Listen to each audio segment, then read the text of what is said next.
नमस्कार दोस्तों, आइए आज बात करते हैं शेयर मार्केट के बारे में। शेयर मार्केट क्या है, क्यों है, किस तरह से काम करता है, क्या फ़ायदे हैं, क्या नुकसान है और आप इसमें किस तरह से पैसा इन्वेस्ट कर सकते हैं।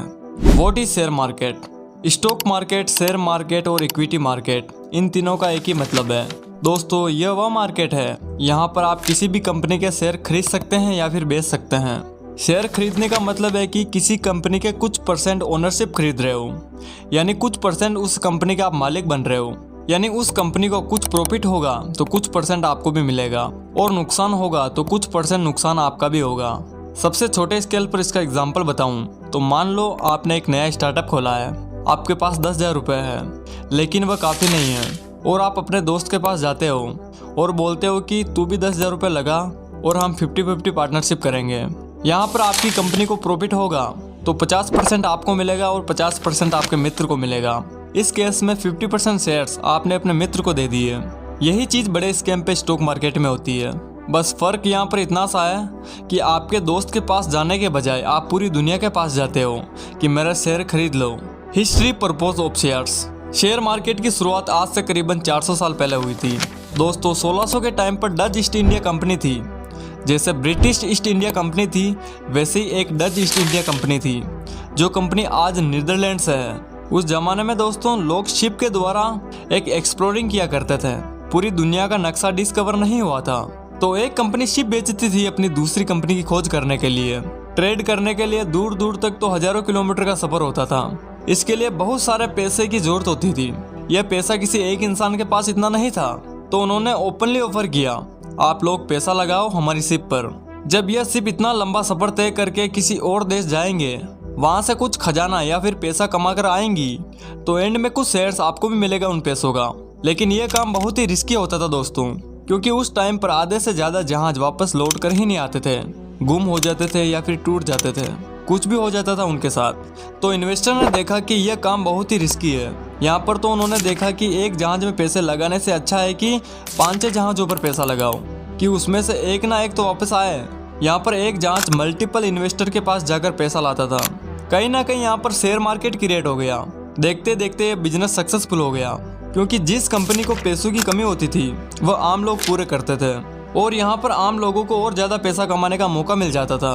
आपने हिस्ट्री में तो पढ़ा ही होगा कि ईस्ट इंडिया कंपनी और डच ईस्ट इंडिया कंपनी कितनी अमीर हो गई थी।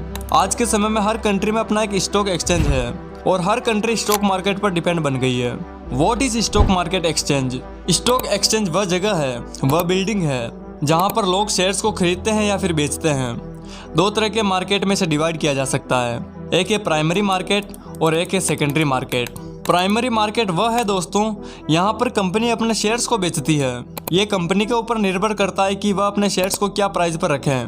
हालांकि इसमें कुछ रेगुलेशंस भी होते हैं, पर ज़्यादा कंपनी ऊपर नीचे नहीं कर सकती, क्योंकि ये डिमांड पर निर्भर करता है, क्योंकि कितना प्राइस वहाँ पर लोग देने के लिए तैयार हैं। किसी कंपनी की वैल्यू 1 लाख रुपए है, वह अपने शेयर को 1 रुपये रखती है, 1 लाख शेयर लोगों को बांटती है।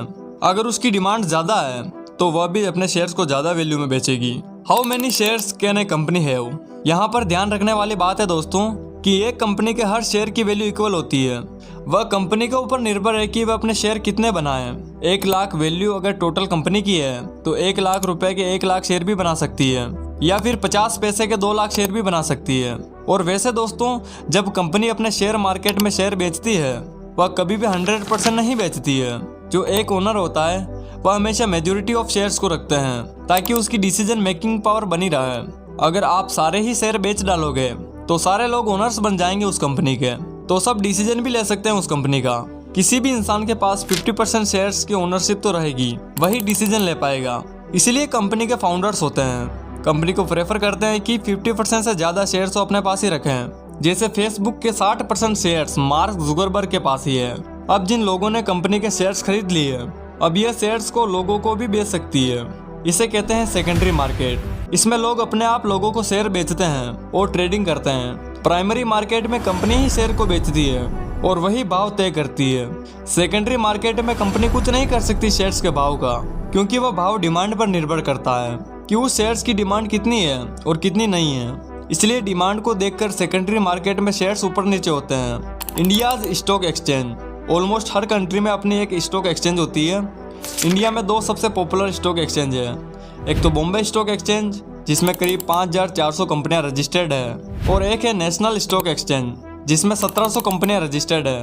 अब इतनी सारी कंपनी एक स्टॉक एक्सचेंज में रजिस्टर्ड है। अगर हमें ओवरऑल देखना है कि एक स्टॉक एक्सचेंज में सारी कंपनियों के शेयर प्राइस ऊपर जा रहे हैं या नीचे जा रहे हैं, ये कैसे देखा जाए, इस चीज़ को मेजर करने के लिए दोस्तों हमारे लिए एक मेजरमेंट बनाई गई है, सेंसेक्स और Nifty. What is Sensex? Sensex Bombay stock exchange की टॉप 30 कंपनियों का एक एवरेज ट्रेड दिखाता है कि एवरेज आउट करके उन सारी 30 कंपनियों के सेल्स प्राइस ऊपर जा रहे हैं या नीचे जा रहे हैं। सेंसेक्स का फुल फॉर्म सेंसिटिविटी इंडेक्स भी यही दर्शाता है। सेंसेक्स का ये जो नंबर है दोस्तों 77,000 तक पहुंच चुका है। इस नंबर्स को हमेशा पास्ट से कंपेयर करके देखना, आपको समझ में आएगा कि इसकी आखिर वैल्यू क्या है।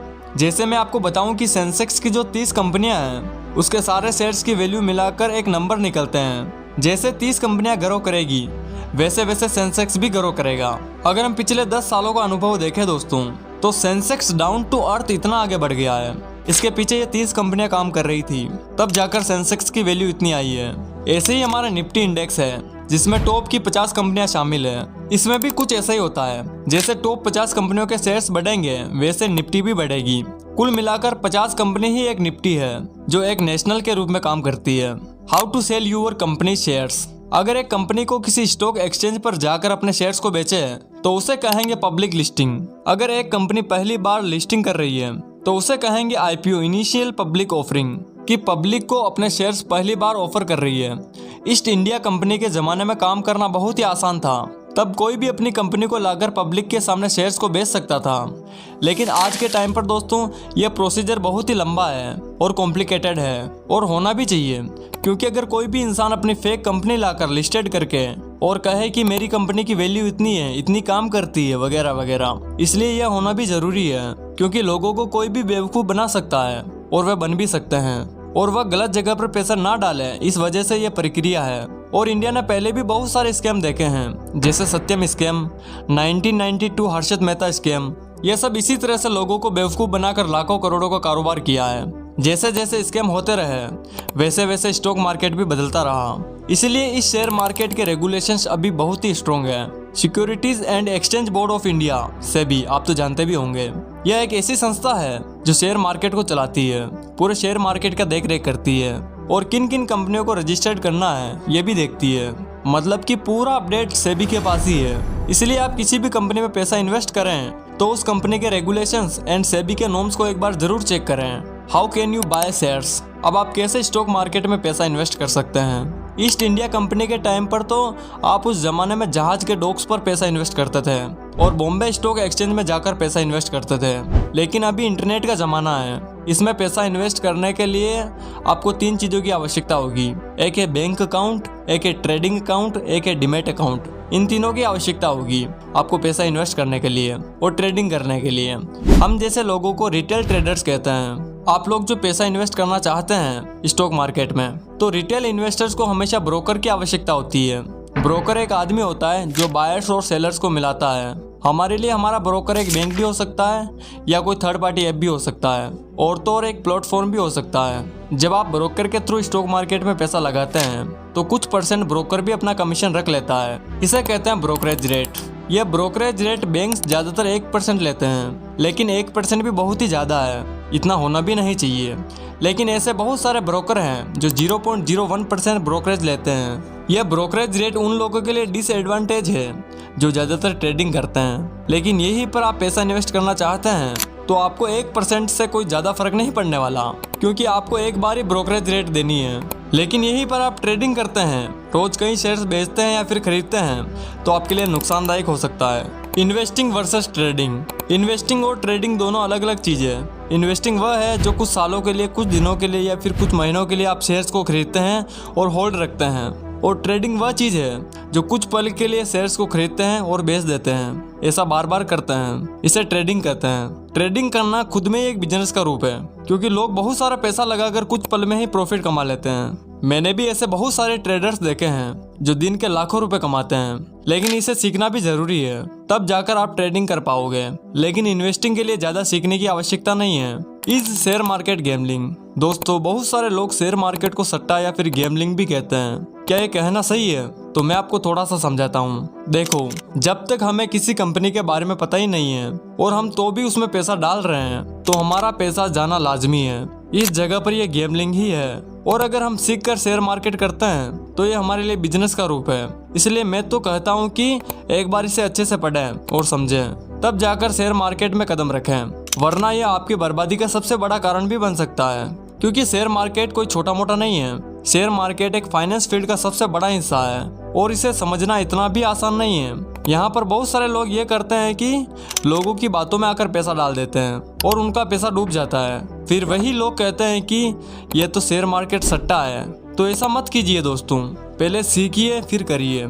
जिन लोगों का दिन रात यही काम है उनकी नॉलेज इस फील्ड में काफ़ी अच्छी होती है और वही ज़्यादातर पैसा कमाते हैं। ट्रेडिंग से इन्वेस्टिंग थोड़ी सी अलग चीज़ है, क्योंकि इन्वेस्ट सभी को करना चाहिए। अच्छे फील्ड में पैसा डालो तभी आपको अच्छा मुनाफा मिलेगा। अगर आप पैसा ही इन्वेस्ट करना चाहते हैं और आपको शेयर मार्केट के बारे में कुछ भी पता नहीं है तो आप म्यूचुअल फंड में पैसा इन्वेस्ट कर सकते हैं। क्योंकि म्यूचुअल फंड एक ऐसी कंपनी होती है जिसके अंदर बहुत सारे एक्सपर्ट्स होते हैं। उसमें अगर आप पैसा डालोगे तो वह कंपनी हमारे पैसों को इन्वेस्ट करेगी और हमें कुछ परसेंट उसका रिटर्न भी देगी और कुछ परसेंट रिटर्न वह भी रखेगी। ज़्यादातर म्यूचुअल फंड्स बहुत सारी कंपनियों में इन्वेस्ट करते हैं जिससे रिस्क का खतरा कम हो जाता है। जैसे मैंने ईस्ट इंडिया कंपनी का उदाहरण भी दिया था। वहाँ पर इन्वेस्टर काफ़ी जल्दी समझ गए कि एक जहाज में पैसा नहीं लगाना चाहिए क्योंकि रिस्क ज़्यादा है, इसलिए 5-6 जहाज़ों में पैसे लगाते थे। इससे होता यह था कि 5-6 जहाज़ों में पैसे लगाने से रिस्क का खतरा कम हो जाता था। आई होप कि ये वीडियो आपको पसंद आया होगा और मैं भी यही चाहता हूँ कि आप भी इस वीडियो से समझे होंगे। धन्यवाद। जय हिंद, वंदे मातरम।